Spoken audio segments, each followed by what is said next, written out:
sebenarnya saya tidak puaskan buat mereka, saksi-saksi itu hanya bohong semuanya menurut saya. Kata-kata mereka itu nggak jujur semua, dan saya akan buktikan semuanya itu dengan tim Heri Darman dari Pak Anjing Heri Darman. Kang Heri, tadi total saksi ada berapa hari yang dihadirkan? Iya, memang tadi kita melihat apa yang disampaikan oleh saksi pelapor. Banyak yang tidak tahu, padahal dia seorang dirut P3MI. Iya. Mengatakan bahwa BP2MI aja kepanjangan dari oleh majelis, tidak ngerti. Nah, inilah perlu, ini tugas Kementerian Tenaga Kerja yang baru untuk memberi edukasi kepada dirut-dirut. Kepanjangan BP2MI aja tidak tahu. Itu sangat terlalu. Yang kedua, saya katakan apakah pekerja migran Indonesia itu boleh dibebankan? Dia tidak menjawab. Ini sangat luar biasa. Dan ada lagi beberapa hal yang dia sampaikan. Saya pertanyakan, apakah kantor cabang yang dipimpin oleh Siska ini, siapa yang membiayai? Siapa yang mengontrakkan kantor? Siapa yang menggaji? Dia pun tidak menjawab, tidak tahu.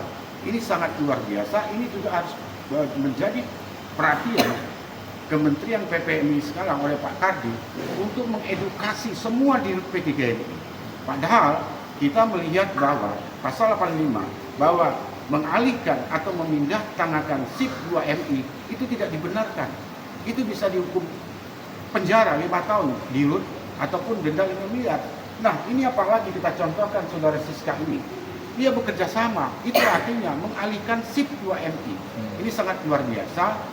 Apa yang dilakukan, yang kita lihat tadi saudara saksi tadi, saksi pelapor. Nah, ini juga menjadi momentum untuk seluruh P3MI yang ada di Indonesia. Harus benar-benar mempelajari Undang-Undang Nomor 18 Tahun 2017. Jangan menjadi lagi seorang dirut itu mengerti tentang ekonomi. Dia juga harus mengerti tentang hukum dan membaca undang-undang. Nah, apa yang kami ketahui, banyak dirut P3MI memindahkan ataupun numpang proses kepada kantor cabang. Sebenarnya undang-undang itu tidak membenarkan dan melarang. Dan P3MI sendiri bisa diancam penjara 5 tahun dan denda 5 miliar. Ini bukan main-main. Nah, disinilah yang kami perjuangkan hak-hak Siska. Jangan sampai dia menjadi korban sendirian. Ini yang sedang kami bela. Jangan sampai dia korban sendirian. Ini yang kami bela sampai kapanpun saya akan bela juga. Artinya ada aktor di belakang dari ini juga atau orang yang bermain Ya di itu sini, Bang? saksi pelapor tadi yang kita lihat ada aktor di situ. Sekarang dia yang dikorbankan sendiri.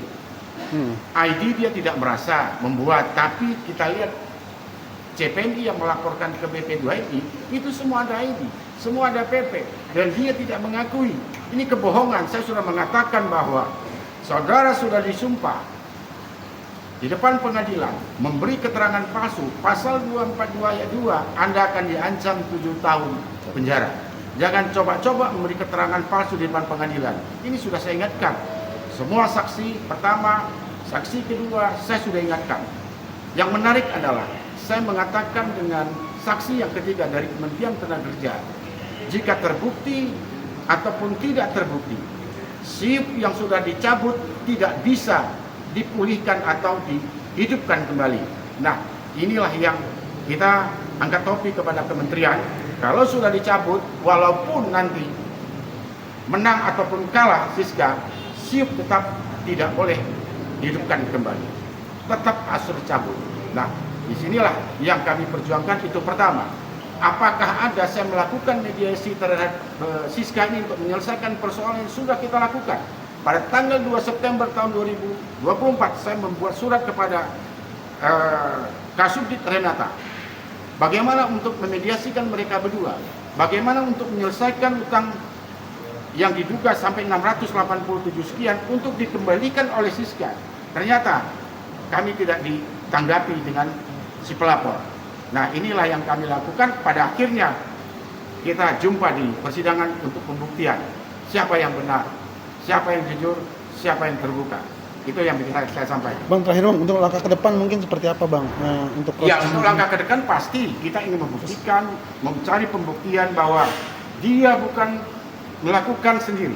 Ya. Tadi, apakah ada aktor di belakang itu? Ini lagi kita cari, kita akan kejar, kita akan cari ke BP2MI, melihat itu data-data pekerja migran yang dikatakan ada 21 korban. gagal berangkat, bukan penipuan. BAP mengatakan gagal berangkat. Ini gagal loh. Apakah gagal berangkat ini bisa dimasukkan ke ranah penggelapan, penipuan pidana? Sedangkan BAP mengatakan gagal berangkat. Nah, inilah menjadi tanggung jawab pusat sesuai pasal 53 ayat 2 bahwa setiap apa yang dilakukan oleh kantor cabang menjadi tanggung jawab kantor pusat, clear di situ. Jadi, kalau pencarian deposito ya sudah benar. Itu akibat kelalaian seorang dirut tidak mengawasi kantor cabang. Siapa yang bersalahkan? Nggak bisa dong dia salah sendiri. Inilah perjuangan kami. Tapi ada upaya penangguhan penahanan nggak bang? Artinya abang sendiri Kami sebagai sudah klien. melakukan penangguhan penahanan sampai sekarang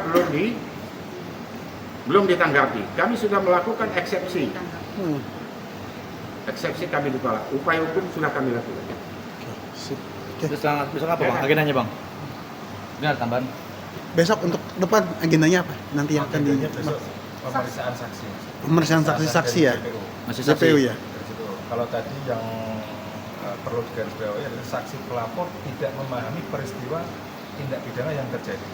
Jadi dia ditanya oleh majelis hakim, oleh jaksa, oleh kami penasihat hukum tidak bisa menjelaskan. Tapi faktanya di dalam BAP begitu sangat runtut dia menjelaskan. Nah, itu bagaimana? BAP itu dibuat seperti surat dakwaan dibuat itu kan sangat rapi sekali. Apakah itu asumsi dari para penegak hukum atau bagaimana? Artinya ada dugaan keterangan palsu ya seperti itu ya. Iya. Kita juga demikian. Iya. Oke, sip. Thank you. Makasih. Ya, terima kasih Mas ya.